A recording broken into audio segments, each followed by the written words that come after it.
Salut à toutes, salut à toutes. On est sur After Start, votre rendez-vous football. Encore 45 minutes pour parler football. Il y aura beaucoup de débats aujourd'hui. On commence tout de suite par le sommaire. On va d'abord revenir sur la tournée de Gianni Infantino, le président de la FIFA qui était en tournée en Afrique de l'Ouest. Il a fait la Guinée, la Mauritanie, le Sénégal, le Togo, le Burkina Faso ou encore le Bénin. On sent déjà qu'il est en campagne pour sa réélection. On va revenir un petit peu sur les contours de cette visite et les points clés. Ensuite, grand débat en deuxième partie. Où sont les stars africaines à l'échelle du football mondial? Pourquoi est-ce qu'à chaque grande distinction majeure, l'Afrique est en retrait ou le plus souvent absente? Ça, ce seront les deux thèmes de l'émission d'aujourd'hui. Forcément, je ne serai pas seul pour en parler parce que sinon ce ne serait pas intéressant. Je serai accompagné de deux chroniqueurs de choix. À ma droite, Anthony Mouyungi. Bonjour Anthony. Bonjour Mansour. Et à ma gauche, Abdellah Boulma, que vous commencez à connaître, vous connaissez forcément. Bonjour Abdellah. Bonjour Mansour, bonjour Anthony. Bonjour Abdellah. Alors messieurs, je disais en introduction, Gianni Infantino donc, était en tournée en Afrique de l'Ouest. Hein, il a visité du pays, comme on dit. Je me répète, mais quand même, Guinée, Mauritanie, Sénégal, Togo, Bénin, Burkina. Il a fait la tournée des complet. Clairement, c'est pas certes pour serrer des mains, donner 2-3 conseils. Vous distribuez le maillot numéro 9. Aussi des maillots. On a vu aussi qu'il a reçu des. Non, mais il est venu en Père Noël en fait. Il a fait le Père Noël. Il a fait le Père Noël. Ça ne vous rappelle pas quelqu'un ça qui venait il y a quelques années qui disait ah je suis comme chez moi, un certain Seb Blatter. Oui, mais justement en fait par rapport à ce que vous disiez à l'instant, enfin j'ai écouté le sommaire. Est-ce qu'il a commencé sa tournée récemment? Non, il a commencé sa tournée et a songé à sa réélection à partir du moment où il a été élu. Et on sait tous dans quelles circonstances et dans quel contexte il a été élu. Dans un contexte avec le FIFA Gate en 2015, etc. Platini aurait dû prendre la place. Platini était son mentor, rival, son mentor à l'époque. Et depuis, il a déblayé le chemin. On en parlera par la suite. Et là, à un an des élections, il me semble que c'est juin 2019, il met tout en œuvre pour sa propre réélection. Il a compris que le poste de président de la FIFA, c'est un poste hyper prestigieux, ouais, un star des plus grandes Au même niveau qu'un chef d'État français ou américain. Voilà, exactement, il est reçu parmi les plus grands, il est reçu dans tous les pays, etc. Et ça, c'est très important. C'est vrai que partout où va le président de la FIFA, il a droit à un accueil de chefs d'État. d'État. Le président de la FIFA et le président du CIO sont au même niveau parce qu'ils gèrent les deux compétitions majeures, l'un les Jeux Olympiques et l'autre la Coupe du Monde de football. Alors, messieurs, on va revenir sur cette tournée africaine. Clairement, on sent le dirigeant qui vient pour préparer sa réélection. Est-ce que les voix de l'Afrique lui sont quasiment acquises? Parce qu'on se rappelle quand même, il y a quelques années, la CAF avait donné pour consigne de voter Cheikh Salman. Ça n'avait pas été suivi. L'Afrique a voté Infantino.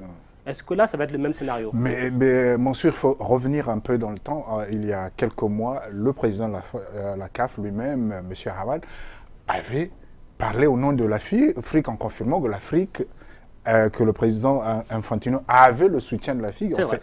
Il y a fait quelques mois, donc en septembre dernier. Si on le voit aujourd'hui en train de parader entre guillemets en Afrique, c'est qu'il est conscient qu'il est sur un terrain connu, conquis, je ne sais pas encore, mais est-ce que les fédérations vont suivre la directive du président de la Confédération africaine de football? Là aussi, c'est une autre question, mais la CAF dans son ensemble est derrière Gianni Infantino. Mais là, à ce moment-là, les fédérations, est-ce que vont suivre la consigne? Bien, chacun va jouer sa carte, voir.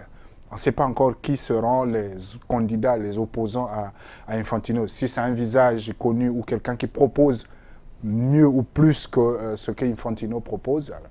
Mais est-ce que ça va justement ça va être possible de proposer plus? Parce que quand même, depuis l'arrivée d'Infantino, il y a eu des budgets qui ont été débloqués pour le développement du football en Afrique. Oui, bon, après, où ça va, c'est un autre débat. Mais là, sinon, on pourrait passer une heure. Mais voilà, il y a en tout cas des budgets qui ont été débloqués, pardon. Et aussi, je perds mon latin, plus de place aussi pour l'Afrique à la Coupe du Monde. Exactement. Dans l'optique de la Coupe du Mondial à 48. Voilà, exactement. D'ailleurs, toute la promotion pour sa campagne, pour sa future campagne qu'il a déjà commencé en amont il y a 3 ans, se base sur ces fameuses 48 équipes, 80 matchs, dans un tout petit pays, qui est le Qatar. Et donc qui pose pas mal de problèmes dans la mesure où il a milité pour, il milite encore. D'ailleurs, ça va être décidé. Pourquoi je crois aujourd'hui ou demain dans la semaine, parce qu'il milite justement pour avoir 48 équipes. 48 équipes, ça représente quoi? Ça représente un quart des associations, des fédérations de la FIFA. 48, elles sont 211, il me semble. C'est 209, énormissime. Donc, qu'est-ce que ça signifie ça signifie que voilà, un quart des équipes du football mondial, et principalement celles qui se trouvent sur le continent africain, pourront aller en Coupe du Monde. Mais c'est un cadeau, mais c'est inouï. Ça n'est pas encore fait. Ça fait longtemps. Il fait un vrai travail de sape là-dessus, avec Ahmad Ahmad, qui lui rend effectivement la monnaie de sa pièce, parce que voilà, il a élu, en écartant Hayatou, qui était un proche de Sepp Blatter. Donc, est-ce que les choses ont changé un petit peu, parce qu'il a beaucoup œuvré, il a beaucoup travaillé, à l'instar d'Ahmad Ahmad, pour le développement du football en Afrique. Ouais. Voilà, il a beaucoup investi, voilà, on en reparlera tout à l'heure, le club, les joueurs, et, il appelle énormément de messages, d'investisseurs, notamment un japonais, pour financer un petit peu cette coupe du Monde à 48. Est-ce qu'elle se fera ou pas? Ça, on n'en sait rien, mais au moins, il aura les sous pour le faire. C'est déjà une garantie qui semble intéresser les Africains. Une Coupe du Monde à 48, ça veut dire que l'Afrique va passer de 5 à 9, voire 10 pays pour... Vous pourrez faire quoi? Mais au moins l'Afrique aura 10 pays et se sentirait mieux représentés. Voilà, déjà 9, parce qu'on parlait de 9 à une époque. 9 et demi. Voilà, 9 et demi, parce qu'il y a la possibilité d'avoir 10e en cas de barrage. Voilà, sur 54 fédérations, 9, je pense que c'est tout à fait raisonnable. Et après, on peut parler de niveau, évidemment. Après ce qui s'est passé à la dernière Coupe du Monde, on peut effectivement se poser des questions. Mais là, en l'occurrence, moi, je trouve que c'est tout à fait normal qu'un continent comme l'Afrique, qui est passionné par le football, puisse prétendre à avoir et à disposer de 9 places pour la future Coupe du Monde. Alors ça, c'était pour la partie tournée, on va dire un peu électorale d'Infantino. Mais bon, il a dit des choses intéressantes aussi, notamment en termes sur les infrastructures. Il était au Togo. Alors, on lui a posé des questions sur l'état des stades, des pelouses. Et regardez un petit peu ce qu'il a répondu au micro de Nicolas Luya, depuis Lomé. Un pays comme le Togo ne peut pas ne pas avoir un stade aux normes. Aujourd'hui, un stade, c'est un symbole pour un pays. Aujourd'hui, un pays qui veut avoir un rôle sur la scène internationale doit se doter d'infrastructures modernes, et un stade de football est tout un symbole. Dans ce contexte-là, quand l'équipe nationale joue, c'est plus comme il y a quelques années que ça intéresse seulement les locaux et ceux qui sont là. Aujourd'hui, les yeux du monde sont sur le Togo quand le Togo joue, surtout quand le Togo joue des matchs décisifs. On n'a pas pu faire tout ce qu'on a voulu les 2 premières années pratiquement, mais maintenant on est là, et c'est pour ça que le président de la FIFA est là en personne pour vous dire voilà, qu'on travaille ensemble, et tous ces projets qu'on a présentés, que la fédération va mettre en place, c'est des projets qui sont financés grâce au fonds du programme Forward. Je pense que tous les ingrédients sont là. Maintenant, c'est à nous, avec le travail, à nous tous, à travailler ensemble pour faire avancer les choses. Alors voilà, Abdellah, le fameux programme Forward. Oui, mais justement, parce que moi, à l'époque où je travaillais à la FIFA, ça n'était pas le programme Forward, c'était le programme Performance, c'est le programme Goal. C'est des programmes qui ont permis à beaucoup de pays, que ce soit en Asie ou en Afrique, dans les parties un peu moins développées, de permettre à certains pays de développer leurs infrastructures, des stades, la formation des instructeurs, des arbitres, des joueurs locaux, etc. Et ça, il ne faut quand même pas le négliger, parce qu'on a l'habitude de taper sur la FIFA, et on a l'habitude de beaucoup taper sur l'UEFA et la FIFA là en l'occurrence, et c'est des programmes qui ont œuvré à développer et à dynamiser le football dans certains pays. Et ça c'est important, ça faut quand même le souligner. Bien sûr. On va revenir quand même sur l'essentiel du propos de Gianni Infantino. Ce manque de structure de qualité en Afrique, Anthony. D'ailleurs, le titre de l'élément, c'était Infrastructure en Afrique, un mal africain.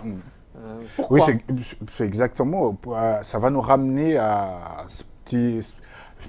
la petite série CAF pour l'attribution de la Coupe d'Afrique des Nations. On revient sur le Cameroun qui n'a pas été. Bien avant, il y a eu le Kenya, il y a eu plusieurs cas parce qu'on n'a pas des infrastructures adaptées au football moderne. Au Burkina Faso, il a même dit, Gianni Infantino, que le stade qu'il avait vu en 98 quand il était pendant la Coupe d'Afrique des Nations, c'est le même, dans le même état. C'est-à-dire on n'a pas modifié, on n'a pas adapté. 20 ans plus tard, le stade au standard moderne, on continue à penser qu'un stade suffit, une pelouse, des gradins. Mais ce n'est pas uniquement ça. Exactement. Les gens ne viennent pas au stade uniquement pour voir le match. Il y a tout des... Bien sûr, oui, Anthony a entièrement raison, pardonne-moi. C'est vrai que là, tu développes tout un complexe sportif à côté. Il y a un terrain d'entraînement, il y a de l'hôtellerie, il y a des infrastructures routières, ferroviaires, hospitalières, etc. Et c'est tout un ensemble pour pouvoir organiser une compétition, la CAN, à l'échelle mondiale, à l'instar de ce qui se passe à l'UEFA ou en Amérique latine ou ailleurs. Faut se mettre au niveau, au standard. Et les standards, aujourd'hui, ça n'y est pas. Voilà. Et puis également, en cas d'absence de compétition, comment faire vivre une infrastructure qui n'est réservée qu'au football. Alors qu'on voit le Stade de France, on voit plusieurs stades en Europe, il y a d'autres activités connexes, il y a d'autres activités qui sont annexées au stade. Mais en Afrique, on a l'impression qu'on ne construit le stade que pour le football. Est-ce qu'aussi il n'y a pas une vision un peu court-termiste et qu'on ne se projette pas? C'est-à-dire qu'on construit, par exemple, je prends l'exemple des CAN, on construit un stade pour une compétition à un instant T. Une fois que la compétition est finie, le stade devient ce qu'on appelle les fameux éléphants blancs, on l'utilise plus. Mais exactement, c'est ce que je suis en train de dire. Donc il faut élaborer des politiques à long terme, c'est-à-dire après, on construit un stade pour une compétition, mais comment on va faire fonctionner le stade après la compétition? Est-ce qu'au niveau local, on a des compétitions qui peuvent... Est-ce qu'on ne peut pas organiser des manifestations à l'échelle sous-régionale ou à l'échelle continentale pour amener les gens à utiliser? Et souvent, on a un problème en Afrique, c'est l'entretien de ce qu'on a déjà. Les fameux entretiens. Donc un stade, dès que la compétition finit, on l'abandonne. Mais c'est pas seulement en Afrique, si je puis me permettre, parce que là, c'est vrai qu'on tape un peu, on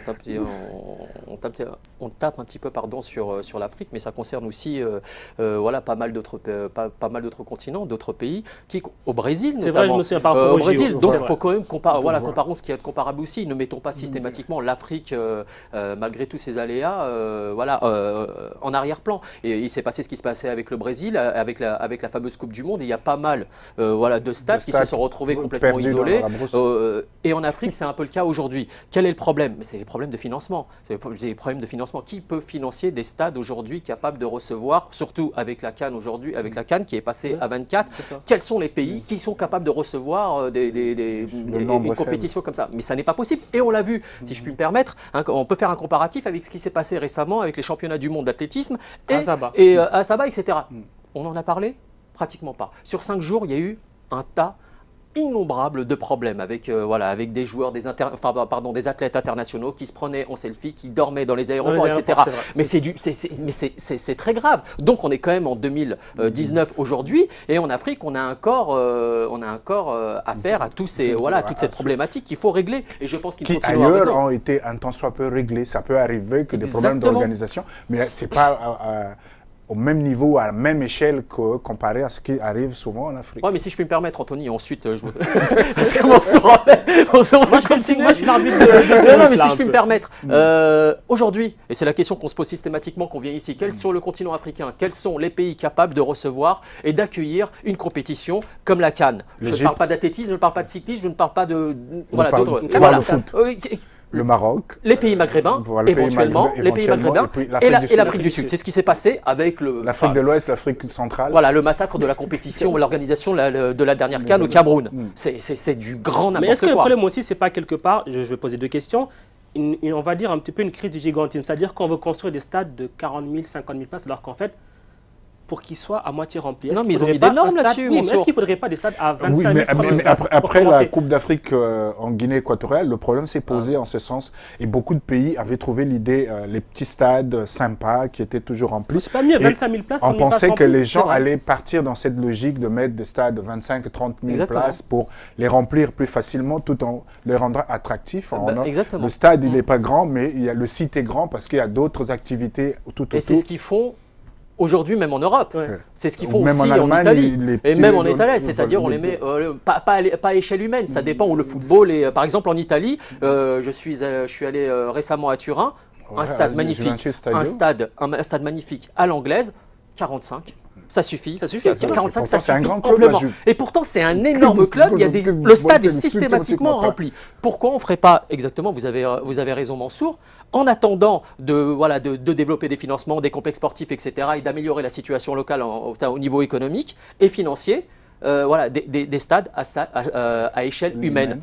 5 000, 10 000, 15 000, 15 000. Et d'ailleurs, c'est ce qu'ils ont fait dans le cahier des charges. C'était un stade à 40, deux stades à 15, il me semble, et voilà, un stade à 10. Je ne me souviens voilà, plus. là, ça permet de répartition. Les grands stades pour les grosses affiches, et les affiches qui sont moins intéressantes. Parce qu'une canne à 24, par exemple, je suis désolé, mais. Mais là, on parle essentiellement de la On peut pas avoir citer de pays, les mais- autos Botswana. Voilà. Oui, mais là, on parle essentiellement de la cracher dessus. Hein. Mais là, Monsour, on parle essentiellement de la CAN. Oui. Voilà, ça peut être la CAN, ça peut être d'autres sports aussi. Je veux dire, pourquoi construire des stades voilà, à quoi vont servir ces stades après? Les fameux éléphants blancs. Les fameux éléphants blancs, voilà, c'est des stades qui sont voués à disparaître, qui sont voués, voilà, qui vont devenir Et vêtus. après, si plus c'est énorme, plus l'entretien coûte cher aux Exactement. contribuables. Voilà, le retour sur investissement, c'est De- pratiquement aujourd'hui zéro. Enfin, je vais faire comment dire, une analogie un petit peu bancale avec ce qui se passe aujourd'hui en France et le Stade de France, qui était considéré comme un stade en 98. Aujourd'hui, c'est un stade vieillissant, Vieillit sur c'est un 20 ans. stade aseptisé, c'est un stade anonyme, c'est un stade froid, qui a du mal aujourd'hui à exister. Donc, alors, si on a ce genre de problème aujourd'hui en France, qui est quand même un pays qui est quand même la 5e puissance mondiale, alors posons-nous la question de savoir ce qui va. Enfin, en Afrique, c'est encore plus. Mais enfin, en France, le problème se pose 20 ans après. Exactement.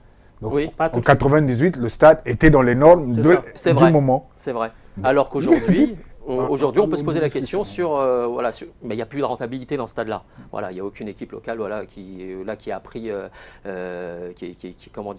qui a décidé de jouer, voilà, dans ce stade-là. Il n'y a pas suffisamment d'argent. Et aujourd'hui, en Afrique, effectivement, on peut se poser la question de savoir, voilà, une CAN, parce que c'est l'élément essentiel. Voilà, une CAN à 24, c'est combien de stades? C'est 6 stades. C'est 6 stades.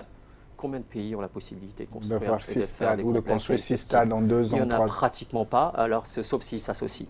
Sauf si voilà, il y a les fameuses co-organisations.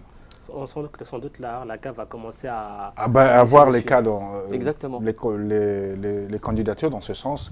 2 pays, j'ai toujours en tête Togo et Benin qui sont tellement proches. Ils pouvaient organiser la Coupe du Monde. Les 2 Congos, on pouvait voir Mais là, quand même, c'est un gros aveu de faiblesse du continent. Clairement. De- De ne pas pouvoir organiser une compétition majeure seul. Ou que Bah très oui, peu mais de ça se fait pays un puissent petit peu faire. partout dans le monde. Parce qu'on sait que, encore une fois, que les retours sur investissement sont pratiquement zéro, ou très peu. Abdellah, même Ouais. une canne à 16. quand même. Oui, même une canne à 16. Oui, alors si on la passe à 24, bon, c'est ce qui a posé problème au Cameroun. On change le cahier des charges quelques mois avant, on leur dit bon écoutez, c'est plus 16. C'est 24. Ouais, c'est plus 16, c'est 24. Je fais, attendez, on a déjà du mal à faire, à faire 2, 3, 4 stades, etc. Vous nous demandez de passer. Non, c'est pas possible. Effectivement, il faut y aller étape par étape. Et je pense qu'Infantino a quand même pas mal avancé, à ce niveau-là. Et je voulais juste revenir sur un truc par rapport à ce que vous avez dit sur Infantino tout à l'heure. On a parlé de la proposition A48 qui va se régler là incessamment sous peu. Et là aussi, il y a aussi un élément sur lequel il a décidé de s'appuyer pour se hisser à la tête du football mondial de nouveau. C'est la co-organisation de la future Coupe du Monde en 2030 entre le Maroc, le Portugal, le Maroc, etc. l'Espagne. Et d'ailleurs, il est aujourd'hui pas en conflit, pas en tension, pas en bisbille, mais en désaccord avec le président de l'UEFA. Alexander Seferin. Alexander Seferin, qui lui a dit non, c'est pas possible. Et là, ce serait une première dans l'histoire que le continent africain, fasse une coupe déclare de faire une coupe du monde en 2030 avec le continent européen. Qui sait, on verra. En tout cas, monsieur, on a vu qu'il y a encore du boulot en Afrique. On va revenir en deuxième partie pour montrer que quand même il y a des exemples en Afrique de pays qui bossent bien, des fédérations qui bossent bien, et que les résultats, ça commence à porter la fruit. On se retrouve tout de suite après la pub.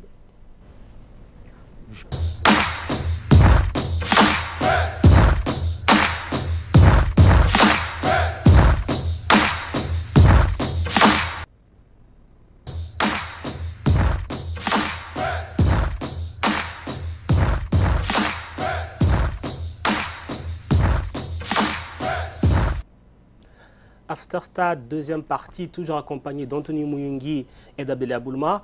Messieurs, je vous le disais juste avant la pub, on a aussi des exemples de fédérations et de pays qui bossent bien dans le football africain, qui commencent à avoir des résultats. C'est l'exemple de la Mauritanie. D'ailleurs, le président Infantino était en visite en Mauritanie pour inaugurer un stade. Il a tenu vraiment des propos élogieux à l'égard du pays et de la fédération. On va écouter ce qu'il a dit, après on revient au plateau pour en débattre. Je suis fier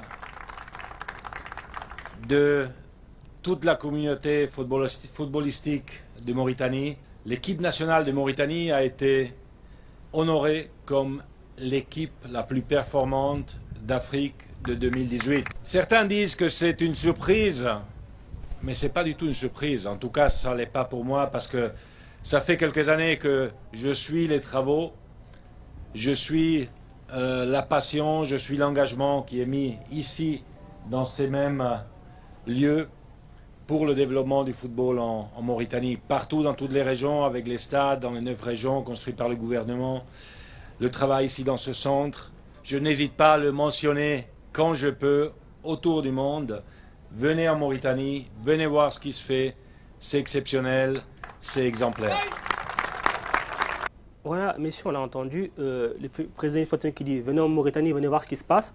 C'est rare quand même qu'on parle de l'Afrique et de l'Africain en de tels termes. Alors on rappelle quand même la Mauritanie qui a été élue équipe africaine de l'année lors des CAF Awards.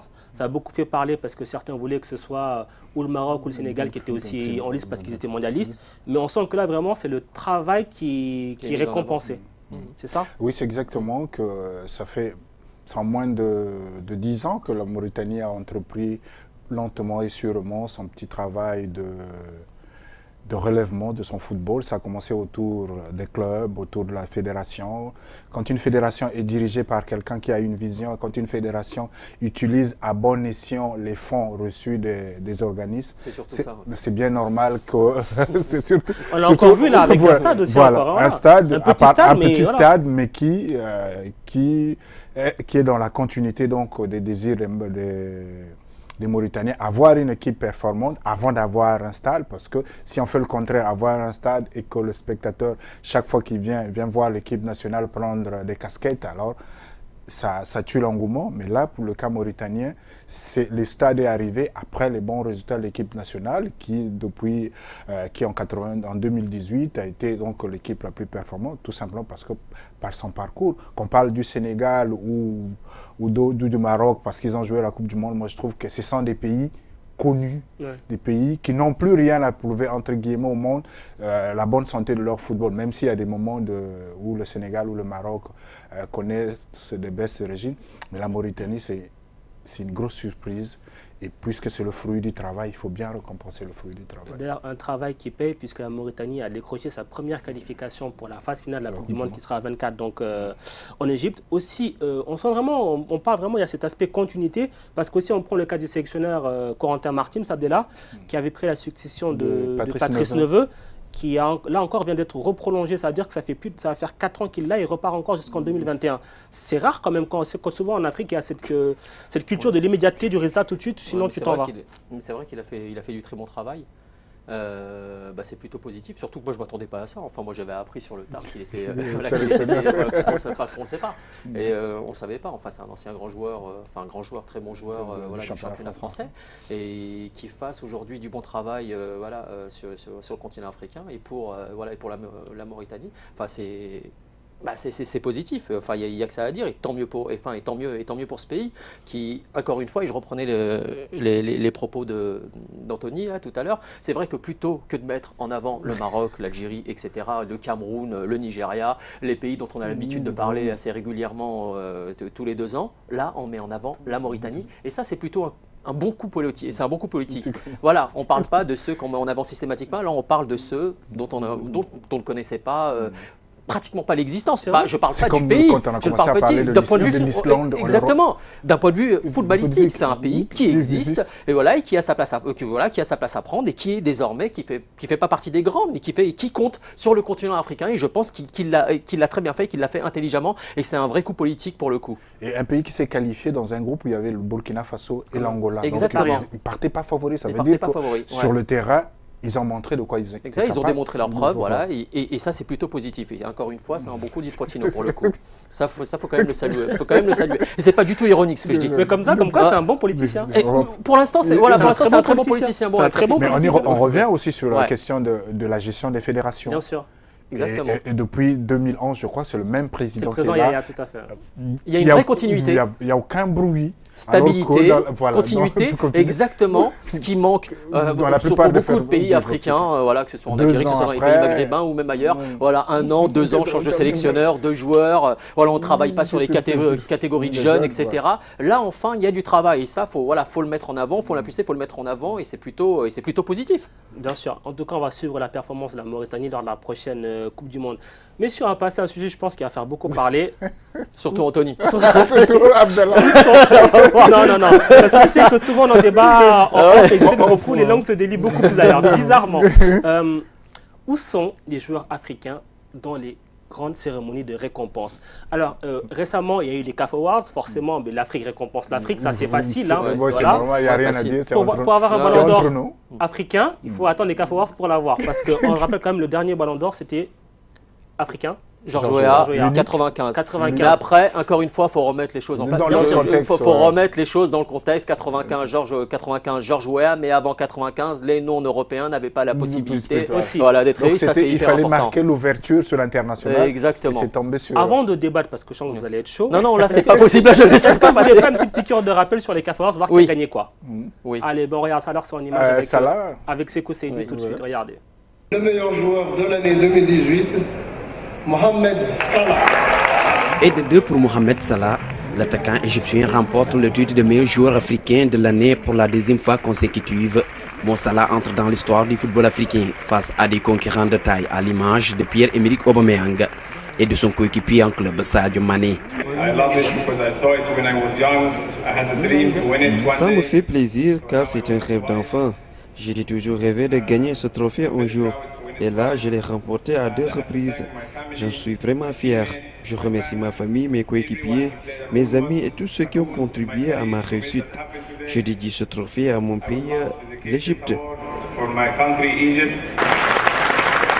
Finaliste pour la 2e fois d'affilée derrière l'Égyptien, Sadio Mané n'a pas dit son dernier mot dans cette course. L'attaquant sénégalais a su que remporter ce titre est une priorité pour lui. Je pense que si je vais le dire comme bilan, je pense que c'est positif. Et bien sûr, c'est mon rêve de le gagner un jour et je ferai tout l'impossible pour le gagner un jour, tant que je suis en activité. Et je pense que c'est ça et l'année prochaine aussi, je me battrai comme j'ai l'habitude de faire et pourquoi pas redoubler encore pour être là et la gagner. Du côté des filles, la Sud-Africaine Christina Tembinga-Tlana a tout raflé. Le titre du plus beau but de l'année et le titre de meilleure joueuse africaine de l'année. Des distinctions qu'elle dédie au football féminin. Je suis très contente de remporter ce titre de meilleure joueuse devant ces légendes du football africain. Je remercie toute ma famille et tous ceux qui m'ont soutenu.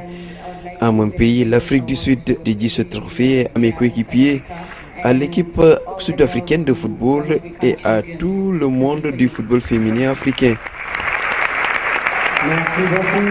A noter que la CAF a donné son 11 type de l'année. On y retrouve 2 Sénégalais, Khalidou Koulibaly et Sadio Mané. Un 11 qui va être dirigé par Hervé Renard qui a remporté le trophée de meilleur entraîneur devant le sélectionneur national du Sénégal, Aliou Cissé. Merci à toute l'Afrique et je ne serai pas très long, je voudrais dédicacer ce prix à Bruno Metsu, sélectionneur.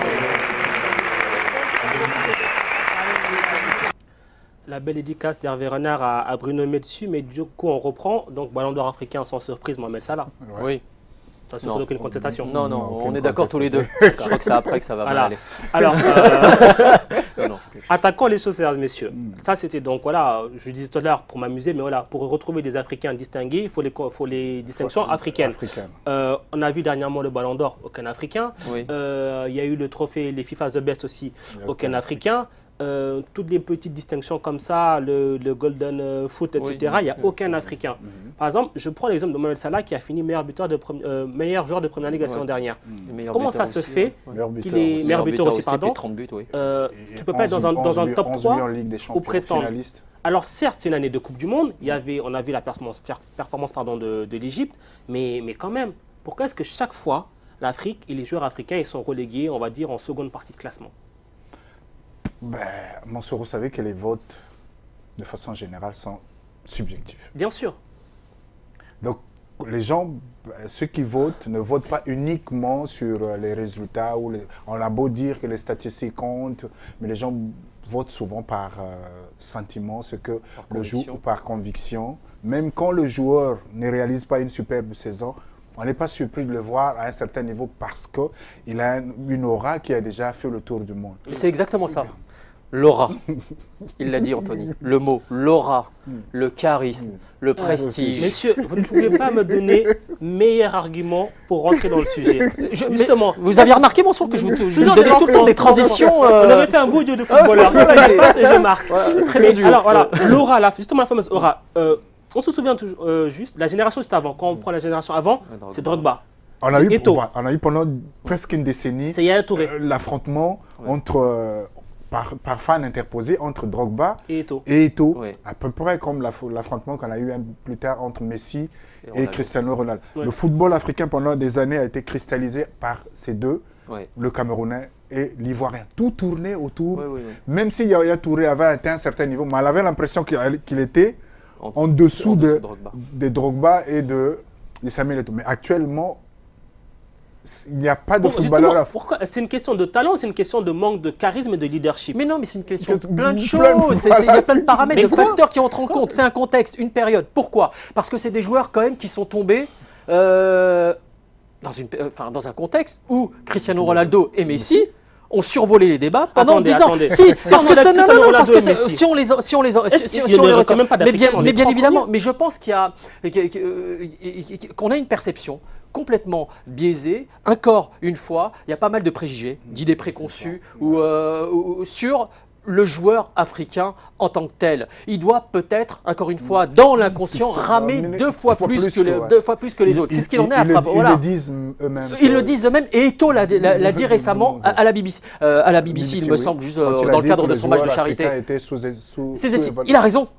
Il a raison, mais attention, il n'y a pas que ça, mais il a raison là-dessus. Ils sont sous-estimés. Ils ne sont pas, reconnus à leur juste valeur. Mais Mo Salah, il fait un travail monstrueux. Mahrez, avant lui, avait fait un travail monstrueux. Et même Sadio Mané, qui reste humble. Mais c'est justement là le problème.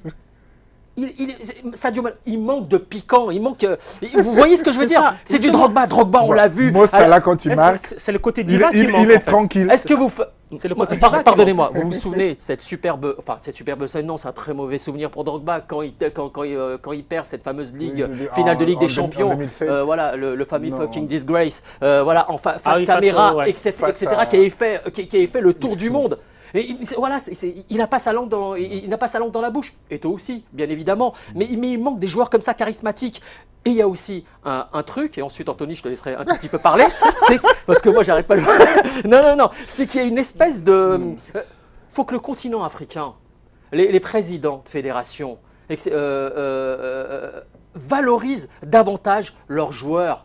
Sur le continent africain, on les valorise pas, on les met pas suffisamment en avant. Là, je parle des institutionnels, je parle des présidents de fédération, je parle de tous ces gens-là qui sont aussi à la com, dans les journaux. Mettons-les en avant. Arrêtons de tout le temps voir à travers Messi, Cristiano Ronaldo. Non, on a aujourd'hui du Mahrez, on a Aubameyang, on a Salah, on a Mané, on a Koulibaly à Naples, etc. Mettons-les en avant ces joueurs-là. Pourquoi ils sont pas moins bons que les autres. Ils sont juste, encore une fois, sous-estimés. Ils sont même largement meilleurs que certains. La preuve, Salah et Mané sont titulaires à Liverpool. Mais bien sûr, dans l'un des plus grands clubs du monde. On ajoute Firmino, qui sont les grands artisans de la fabuleuse saison qui a permis au Rennes de se retrouver une finale de Coupe européenne. Et encore aujourd'hui, avec ce qui se passe, premier titre avant 90, là, s'ils continuent sur ce chemin-là, et c'est quand même deux artisans qui ont largement contribué, qui contribuent largement à ce truc-là. Alors, on a dit certes, ils sont dévalorisés, tout ce qu'il faut. Donc, c'est-à-dire que... Non, ils ne sont pas dévalorisés, mais ils ne sont pas reconnus. Mais c'est un problème de quoi? De médiatisation. Parce que aussi, quelque part, ce n'est pas eux qui ne vont pas assez en avant dans les médias. Oui, c'est les deux. Il y a un problème aussi, comme on dit, de charisme et de aura. Exactement. Drogba et Eto'o, ce sont des joueurs qui ne laissaient personne indifférent. Ils sont Tant dans le terrain aussi. Là, vous voyez qu'exactement, Salah, c'est un peu éteint, il ne va pas se mettre en avant. On l'a vu là, à l'instant, voilà, c'est un peu quand il marque un etc. but, Quand même lui-même, il n'est voilà. pas content. Il Non, est blasé. on dirait, voilà, il est blasé, etc. Après, on n'en veut pas, c'est quand même un très grand joueur. Bien sûr. Mané, c'est la même chose, un petit peu éteint. Et généralement, c'est des attaquants qui sont mis en valeur pour les plus grands, voilà, pour les plus grands trophées de sportifs individuels. Et il n'y en a pas beaucoup, il n'y en a pas tant que ça, il n'y en a pas beaucoup non plus. Et parmi ceux qu'on vient de citer, ça manque de charisme. Ça manque de tout ça. Mais alors, Il y a le charisme, talent. comment Prenons ça- le cas, par exemple, de Younes Belhanda. Oui. C'est un joueur extraordinaire. Oui. Mais quand on cite, tu demandes à n'importe quel Africain de citer 10 joueurs, il ne le citera pas parce que on n'entend pas parler de lui. Exactement. C'est comme s'il a eu des choix de carrière qui n'ont pas servi à son talent. Ouais, mais c'est aussi des joueurs qui doivent partir d'Afrique et qui doivent forcément passer par une grande équipe européenne. Alors que si ça avait été un Brésilien ou que si ça avait été un autre, non, parce qu'il est brésilien. Donc forcément, dans l'inconscient des gens, il est forcément au-dessus. Alors que l'Africain, qu'il soit maghrébin ou subsaharien, doit forcément passer par un grand club européen et il doit tenir sur le terme. Et c'est aussi ce problème, tenir sur le terme, comme l'a fait Drogba, comme l'a fait Eto'o, etc. Et comme Mahrez, par exemple, qui a été élu meilleur joueur de Première Ligue. Mais on tient dans un petit club. Là, il est voilà, dans un Leicester, club. et là, il est dans un coin à Manchester City. C'est exactement ça. Il faut quand même des joueurs qui puissent durer, voilà, sur le temps. Donc à on haut va niveau. revenir comme Eto'o et Drogba qui pendant des années ont atteint un niveau de performance et sont restés constants. Vous pensez que ça c'est possible? Est-ce que ma question c'est, est-ce que justement il y a eu cette transition générationnelle? Est-ce que vraiment la génération des Aubameyang, des Salah, des Mané, des Koulibaly, Benassi et autres, est-ce qu'ils ont vraiment pris le témoin laissé par les Drogba et Eto'o? Je pense pas. En termes, on va revenir jusqu'en termes de talent. Ils ont le talent, ils savent jouer au foot, mais en termes d'aura, ils ont quelque chose. En termes de personnalité, ils ont quelque chose. Ils ont quelque chose en moins par rapport à Eto'o et Drogba. Drogba, on va dire, on le connaît tous pour le côté footballeur, mais à la côté aussi réconciliation de la Côte d'Ivoire. Voilà. Exactement. Ça intervient aussi dans un contexte. Et le gars, au moment de la crise ivoirienne, laisse parler son sentiment patriotique, son côté humain. Exactement. C'est des joueurs en fait qui doivent remplacer leur pays sur la carte du monde. Mais est-ce qu'ils ont envie de le faire? Parce qu'on est tellement introvertis qu'on dirait c'est juste difficile. C'est pas je joue donné au à tout le football, monde. je rentre chez moi, je touche mon salaire à la fin du mois. On dirait c'est juste un emploi Oui, on a comme de l'impression que fonctionnaire. ça, alors que Mané pourrait avoir, s'il avait un côté Exactement. folie, genre il a dit Diop, ça serait... On entendrait parler, même si... Les Juifs, ce serait beaucoup quand même. Oui, même. On peut prendre un contre-exemple aussi, si je puis me permettre, Tony. Adebayor. Bien sûr. Adebayor. Voilà. Il a placé le Togo. Le curseur, les réseaux sociaux, etc. Mais bon, après, footballistiquement parlant, il s'est un peu éteint, il était sur la phase descendante, alors que c'était un excellent joueur à ses débuts. Il aurait fallu à la fois le charisme d'Adebayor, et le talent de Mané. Et là, on aurait eu un joueur, là c'est un bon mix. Alors, on retiendra, il faut des co-organisations, et maintenant on va commencer à faire des associations de joueurs. On s'en sortira pas. Non, c'est juste que être une star planétaire, être reconnu, c'est pas juste la qualité du jeu. On sait bien, on peut même dire, prendre un exemple d'un joueur qui n'était pas extraordinaire, mais qui était connu universellement, le cas de David Beckham. Oui. David Beckham, à l'échelle populaire, il était plus populaire que Zinedine Zidane, mais en termes de rendement sur le terrain, c'était pas la même chose. Donc, il avait quelque chose que Zidane n'avait pas. Et je pense qu'on a un peu biaisé, c'est un peu biaisé notre perception un petit peu du joueur. Attention, j'adore Beckham, il n'avait pas le talent, le talent de Zidane ou de Figo, etc. Mais il était plus populaire. Plus populaire, il se mettait en avant, plus beau, la publicité, les médias, Insta, Facebook, Twitter, enfin je ne sais pas. À l'époque, non. À l'époque, il savait déjà utiliser les Mais justement, qu'il y arrive. Mais attention, parce que depuis tout à l'heure, on se focalise sur le joueur lui-même. Mais encore une fois, c'est pas seulement le joueur. C'est les followers, c'est comme ça que Cristiano Ronaldo fonctionne. À travers il reste présent, même quand sur le terrain il n'est pas performant, il reste présent dans l'esprit des gens. Mais or, quand on constate, on voit aussi bien Pierre-Emerick Aubameyang ou Sadio Mané ou Mohamed Salah, quand tu ne joues pas, tu n'entends pas parler. Regardez Ronaldinho. Eto'o, il a joué à Barcelone, il était avec Ronaldinho et Messi. Mais Ronaldinho et Messi, ça faisait rêver les foules, c'était du gris-gris. On parlait d'eux, on en parle encore aujourd'hui. Et Eto'o, pourtant, à très haut niveau, jouer avec eux. Et pourquoi alors Eto'o n'a pas été estimé il a été estimé quand même, voilà, c'est un très grand joueur, reconnu comme un très grand joueur, mais Ronaldinho aujourd'hui, de qui on parle? On demande à un supporter lambda. Ronaldinho, Messi et Eto'o un tout petit peu derrière. Donc on l'aura compris en tout cas, messieurs les footballeurs, musclez un peu plus vos réseaux sociaux, musclez un peu plus votre communication, augmentez votre aura. Et nous, qu'est-ce qu'il faut qu'on fasse? Il faut aussi qu'on fasse la publicité, qu'on les mette en avant plutôt que de tout les casser. Ce sera un petit peu le mot de la fin, histoire de rester positif. Messieurs, merci beaucoup pour ce débat. C'était riche, c'était musclé aussi. Oui, votre échange aussi. Mais il fallait. Les passes décisives de Abdallah, c'est on retiendra ça. Et nous, forcément, on se retrouve lundi prochain, même lieu, même heure. D'ici là, portez-vous bien. Ciao, ciao.